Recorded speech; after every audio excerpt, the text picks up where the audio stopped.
আজকে রেডি হচ্ছে আমার একটা স্টুডেন্টের বার্থডেতে যাওয়ার জন্য। ইনভাইট মোটামুটি 2 দিন আগেই পেয়েছিলাম, আর এখন বাজে সন্ধ্যে 7টা মতো। তো প্রথমে আমি আয়নার সামনে দাঁড়িয়ে একটু লিপস্টিকটা পরে নিচ্ছি, কারণ লিপস্টিক পরতে আমার খুব ভালো লাগে। তারপরে আমি পরে নিলাম আমার পছন্দের এই ঘড়িটা। আর তোমরা ভিডিওর মধ্যে যে ড্রেসটা দেখতে পাচ্ছ ওটা কিন্তু বার্থডেতে আমার মা আমাকে গিফট করেছিল। তো মিশো থেকে আমি এই ড্রেসটা অর্ডার দিয়েছিলাম, বার্থডে 2 দিন পরে আসায় ড্রেসটা তখন পরা হয়ে ওঠেনি। তারপর রেডি হয়ে আমি চলে এসেছি আমাদের বাজারে একটা গিফট নেওয়ার জন্য। আর এসেই দেখছি গাইস দেখো আমাদের পুজোর প্যান্ডেল শুরু হয়ে গেছে। তারপরে আমি চলে এসেছি একটা জামা কাপড়ের দোকানে ড্রেস নেওয়ার জন্য। ড্রেস বলতে ওই যে ছেলেদের টি শার্ট আর প্যান্টের সেটগুলো হয় ওগুলো। তো এখানে দোকানদার আমাকে অনেকগুলো টি শার্ট দেখিয়েছে একটা একটা করে, তার মধ্যে থেকে আমার এই পিঙ্ক কালারের টি শার্টটা পছন্দ হয়েছে। যাই হোক, আমি এই টি শার্টটা নিয়ে চলে আসলাম স্টুডেন্টের বাড়িতে। তারপর এসে বসতে না বসতে এই যে স্টুডেন্টের মা আমাকে 1 প্লেট মিষ্টি এনে ধরিয়ে দিয়েছে খাওয়ার জন্য।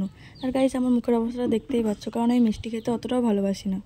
মিষ্টি খাওয়া শেষ না হতে এখানে শুরু হয়ে গেছে কেক কাটা। আর ওই যে অরেঞ্জ কালার ড্রেস পরে যে বাচ্চাটা দাঁড়িয়ে আছে ওটাই হচ্ছে আজকের বার্থডে বয়।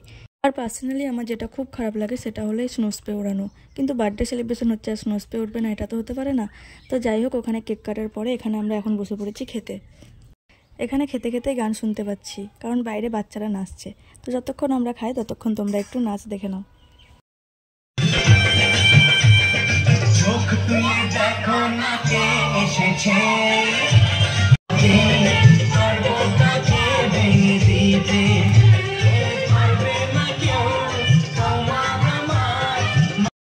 যাই বলো, নাচতে আর নাচ দেখতে কিন্তু সবারই ভালো লাগে। আর যা গান চলছিল তাতে আমারও নাচতে ইচ্ছে করছিল।